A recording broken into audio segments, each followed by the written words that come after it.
पाकिस्तान का कबूलनामा। पाकिस्तान ने माना नूर खान को पहुंचा नुकसान। जब कुछ हुआ ही नहीं था तो फिर किस चीज के नुकसान की बात हो रही है? पाकिस्तान के डेप्यूटी पीएम इशाक डार का बयान, पहले नुकसान से इनकार करता रहा है पाकिस्तान, और अब देखिए कहा जा रहा है कि यहां तो बहुत मार पड़ी थी नूर खान एयरबेस में। पाकिस्तान के डेप्यूटी पीएम इशाक डार यह बात स्वीकार कर रहे हैं। ऑपरेशन सिंदूर का सबूत बहुत जल्दी से देखिए, और इशाक डार का इसके बारे में कहना। यहां तो आपने देख लिया, आपने आपको बहादुर बताने के चक्कर में बता गए कि बंकर में जाने के लिए कहा था। असल में बताना वो अपनी जो शेखी झाड़ रहे थे उसमें बताना चाह रहे थे कि जो नेता होते हैं, बहादुर नेता, वो बंकरों में नहीं मरा करते। अरे बंकरों में जाने के लिए कहा गया ना आपसे, क्यों कहा गया? वहां बता दी उन्होंने असलियत। अब जरा यहां पर देख लीजिए खुद अपने मुंह से क्या बोल रहे हैं। इशाक डार कह रहे हैं पाकिस्तान ने नूर खान एयरबेस को हुए नुकसान को माना। आखिरकार इशाक डार ने सामने आकर यह बात कही। ऑपरेशन सिंदूर में जबरदस्त नुकसान हुआ। इशाक डार ने कहा, क्विकली दिखाइए। भारत ने कुल 80 ड्रोन से स्ट्राइक की थी और भारत के 80 ड्रोन में से 79 ड्रोन को सेना ने मार गिराया था। इशाक डार ने यह भी कहा एक ड्रोन नूर खान एयरबेस पर गिरा था। इशाक डार ने कहा भारत के ड्रोन हमले में कई पाकिस्तानी सैनिक जख्मी हुए थे। यह बात भी मानी इशाक डार ने। तो यहां पर इतनी तरह की बातें कही जा रही है, लेकिन कई जगहों पर तो सच निकल आता है ना चाहते हुए भी, कि वो, अगर आपने देखा होगा पुलिस भी जब कई बार ऐसे लोगों को जो झूठे होते हैं उनको इंटरोगेट करती है तो अलग अलग कमरों में बिठा के भी पूछताछ की जाती है। तो पहले तो जो कहानी बनाई जाती है, अगर वो बारीक तरीके से नहीं बनाई गई, एक्सपोज होने शुरू हो जाते हैं। अब यहां पर भी कितने दिनों तक वो बात जो दिल की है वो जुबान पर नहीं आए, किसी ना किसी प्लेटफॉर्म पे तो आखिरकार सामने कहना पड़ जाता है पिटाई हुई थी और बहुत बुरी हुई थी। संजय जी, लेकिन मैं ये जानना चाहता हूं कि ये अमूमन ये देखा जाता है कि किसी एक मामले में एक कोई बात तय होती है, पॉलिसी के तौर पर तय होती है, और महत्वपूर्ण लोगों को उसमें साथ में लेकर यह कहा जाता है कि इस मामले में बयान या बातें ये होनी चाहिए। ये पाकिस्तान में होता नहीं है, या होता है लेकिन मुनीर की कोई मानता नहीं है। देखिए दिनेश जी, पाकिस्तान के बारे में हम जो एकेडमिक डिस्कोर्स में है, पॉलिसी डिस्कोर्स में, तो पाकिस्तान के लिए टर्म यूज होता है कि ये डिसफंक्शनल स्टेट है और there is many states within Pakistan states. तो सवाल यह आता है कि जब डिसफंक्शनल स्टेट है तो उसमें कौन उसका मुखिया है, कि मुनीर मुखिया है, कि जरदारी मुखिया है, कि शहबाज शरीफ मुखिया है, ये इनको अपने को ही नहीं पता है, पहली बात। दूसरी बात कि कौन सा स्टेट है, कहाँ से कंट्रोल होता है, कि साहब तहरीक तालिबान कर रहा है, कि पख्तूनस्तान कर रहा है, कि बलूचिस्तान कर रहा है, कि सिंध चला रहा है, कि पंजाब चला रहा है। ये भी एक बहुत बड़ा एक सवाल पाकिस्तान के बारे में कहा जाता है, क्योंकि वहाँ पे जो अलगाववादी ताकतें हैं वो भी बहुत डिफरेंट एरियाज़ को कंट्रोल करती है। पाकिस्तान की आर्मी सिर्फ दिखाती है, पाकिस्तान का सिस्टम सिर्फ दिखाता है, तो इनका अपना कंट्रोल नहीं है। तो बेसिकली इनका, जब आप स्टेट की बात कर रहे हैं तो पाकिस्तान बहुत बड़ी बात कह रहे हैं। आप ये कह रहे हैं कि मुनीर ने बेशक अपने आप को सर्वशक्तिमान घोषित कर दिया हो, संविधान में संशोधन तक करा दिया हो, लेकिन मुनीर असल में और कमजोर हुआ है पाकिस्तान के भीतर। एक बात और कहना चाहूंगा कि पाकिस्तान में बहुत सारे नासूर हैं और जो मुनीर सबसे बड़ा नासूर है, और पाकिस्तान की जो आर्मी है वो तो पाकिस्तान को सबसे बड़ा तो खोखला और सबसे बड़ा बर्बाद जो किया हुआ है वो तो पाकिस्तान की आर्मी कह रहे, उसको सेलिब्रेट कर रहे हैं।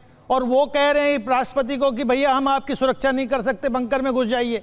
तो कितना बड़ा ये लोग, कितने असहाय लोग हैं कि कभी टर्की की तरफ देखते हैं, कभी चीन की तरफ देखते हैं, कभी कहीं देखते हैं, कभी ट्रंप के गोद में जाके बैठते हैं। इनके पास अपनी कोई सुरक्षा नहीं है, वहां गिड़गिड़ाते हैं। तो पाकिस्तान के बारे में क्या विचार करें? ये डिसफंक्शनल स्टेट है। अब इसको फेल्ड स्टेट कहना मुझे लगता है पाकिस्तान एक डिसफंक्शनल स्टेट है। कुल मिलाकर नटशेल में ये बात संजय भारद्वाज कह रहे हैं कि ये डिसफंक्शनल स्टेट है, बल्कि स्टेट्स विद इन स्टेट है। ऑपरेशन सिंदूर पर पाकिस्तान के झूठ का एक और पर्दाफाश देखिए। 5 से ज्यादा बार पाकिस्तान अपने झूठ से पलटा।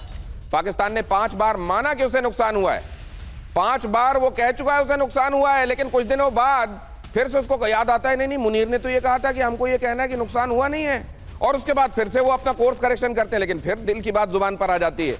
5 बार ऐसा हुआ है। आगे देखिए जरा, ऑपरेशन सिंदूर पर पाकिस्तान की पैंतरेबाजी। पहले माहौल बनाया और अब कबूला सच। पहले माहौल बनाया, आपने देखा फोर्ज पिक्चर्स डाली गई, एआई जनरेटेड पिक्चर्स डाली गई, लेकिन उनको भी ऐसे बनाया गया है कि दुनिया उनको पकड़ बैठी। ये देखिए गलत जगह, ये दिखाया जा रहा है, ये गलत दिखाया जा रहा है। एक जमाने में तो आईएसपीआर ने वहां केवल झूठ बोलने का ही काम किया। आप जरा देखिए यहां क्या हुआ।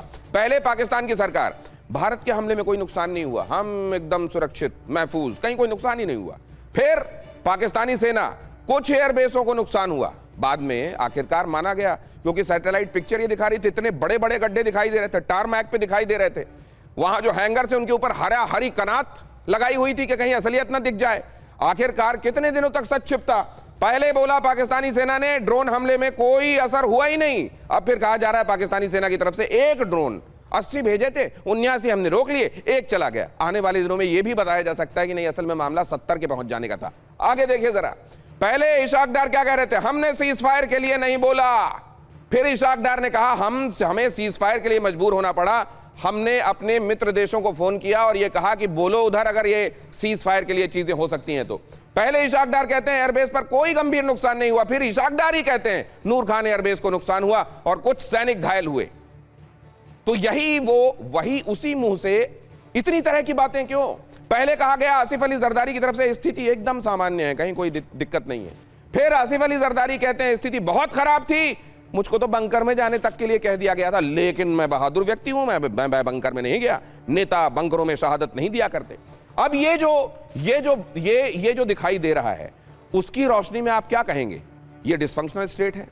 मुनीर अपने आप को सर्वशक्तिमान बनाने में लग तो गए हैं, लेकिन कोई उनकी मान नहीं रहा है और इसीलिए अलग अलग बयानों से आखिरकार सच्चाई को सामने ला दिया जाता है, या एक जैसी स्क्रिप्ट सर्कुलेट नहीं हुई है। अभी नए बने मुनीर, कुछ दिनों में साइक्लो स्टाइल करके सबको एक जैसी स्क्रिप्ट कॉपी टू ऑल किया जाएगा, कहा जाएगा बोलना ये है। जहांगीर कोलोहोरो, आपका भी नजरिया इसमें लेना चाहता हूं। Sir thank you so much, और सबको मेरी तरफ से कर्नल साहब को, गफारी साहब को और जो दूसरे पैनलिस्ट है, मुझे नाम नहीं आता, उनको भी मेरी तरफ से सलाम। अच्छा, उसमें मुझे 1 मिनट दीजिएगा, मैं थोड़ी सी जो है चीजें वजाहत करूँ ना, क्योंकि कर्नल साहब ने काफी अच्छी बात की कि पाकिस्तान के जो है ना एक बंदा एक बयान देता है, दूसरा बयान देता है, तो मैं थोड़ी सी जो है ना आपकी याददाश्त ताज़ी कर लूँ। जनरल अनिल चौहान, वो भी शायद इंडियन गवर्नमेंट के हिस्सा है। AK भारती साहब, वो भी इंडियन डायरेक्टर जो है इंडियन ऑफिशियल्स में आता है। शिव कुमार साहब, वो भी जो है इंडियन ही अथॉरिटीज का एक हिस्सा है। उसके अलावा जो आपके पास जो है गवर्नमेंट का हिस्सा है, सुबकरम शिवामी, बीजेपी का सीनियर लीडर है, उन्होंने within a week admit किया था कि हाँ लॉसेस हुए हैं और इंडिया को अच्छा खासा नुकसान उठाना पड़ा है रिगार्डिंग ऑपरेशन सिंदूर जो आप लोग कह रहे हैं। तो सर ये क्या एडमिशन, वो आपने उन लोगों को डिनाई कर दिया? कोई ऑफिशियल स्टेटमेंट मैंने कहीं पे भी नहीं देखी, ना हिंदुस्तान टाइम में, ना इकोनॉमिस्ट में, ना कोई ऐसी प्रेस रिलीज मैंने देखी जिसके तहत मैंने सुना हो कि भाई ये सारे जो है बयान ये पाकिस्तानी लोगों की जो है ना साजिश है, ना कि ये इंडियन बयान है। Very good, very good. Jahangir, आपका सवाल जो है वो मेरे सर आंखों पर, मैं ओन अप करता हूं आपके शो पर, मैं ओन अप करता हूं कि हमारे CDS ने जो कुछ कहा वो ठीक कहा। अब आप मुझे प्रूव करके दिखा दो कि कहां उसने कहा कि कौन सा जहाज गिरा, आप बता दीजिए। आपने तो बाय नेम, पाकिस्तान ने बाय नेम बोला, शिवानी को आपने अरेस्ट कर रखा है, वो जहाज में गिरी है और वो आपके पास अरेस्टेड है। शिवानी यहां इंस्ट्रक्टर बन गई, सर वो इंस्ट्रक्टर बन गई। आपने 3 जहाज के टेल नंबर दिए थे, आपने 3 जहाज के टेल नंबर दिए थे कि ये 3 जहाज गिरे हैं, वो तीनों के तीनों जहाज उसी टेल नंबर के साथ इंटरनेशनल शो में उड़ रहे थे। मैं आपको प्रूफ की बात कर रहा हूं, आप मुझे एक प्रूफ दे दीजिए कि CDS ने कहा आधा जहाज, पौना जहाज, पौवा जहाज, कौन सा जहाज गिरा, आप मुझे प्रूफ दे दीजिए, मैं आपके शो पर माफी मांग लूंगा, मैं ओन अप कर लूंगा कि मैंने गलत बोला है।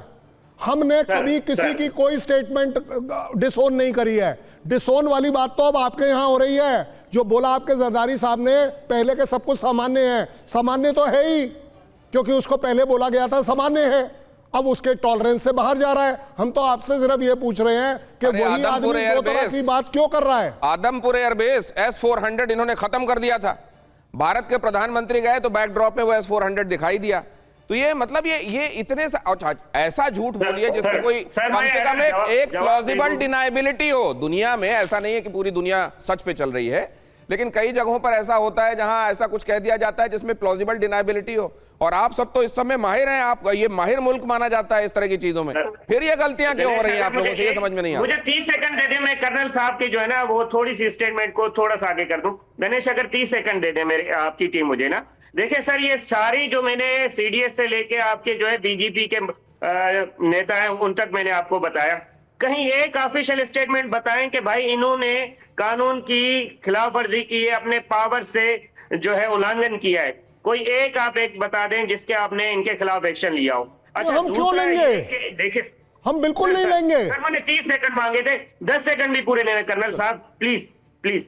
अच्छा, और दूसरा जो है आपने शिवानी का कोई नाम वगैरह लिया, देखें these are rumours from social media. कोई भी ऑफिशियल स्टेटमेंट पाकिस्तान की ISPR ने, न किसी पाकिस्तान के इंटीरियर या एक्सटीरियर मिनिस्टर ने कहीं पे भी वो स्टेटमेंट नहीं दी। हमारे पास आपके नेवल ऑफिसर ने, हाँ, आपके नेवल ऑफिसर ने जब प्रेस ब्रीफ की थी और जो हाँ, पिक्चर्स दिखाई तो सोशल मीडिया वो कोट कितना किया। बड़ा झूठा था, वो कितना बड़ा झूठ था जहांगीर कोल्हापुरो। आप लोगों ने तो देखा ना, फिर उसकी कलाई खुल गई थी। इस तरह के कितने सारे झूठ गिनाओ। स्पोक्समैन ने कहा था कि ये पिक्चर्स हमने सोशल मीडिया से उठाई हैं। ये मैंने नहीं कहा, ये मेरी गलती नहीं है, आपका ऑफिशियल वर्जन है जनाब, मैं क्या करूं। गफ्फारी साहब भी कुछ कहने के लिए बहुत बेताब हो रहे हैं। मैं उम्मीद करता हूं कि शब्दों का बड़ा ध्यान रखते हुए अपनी बात कहेंगे।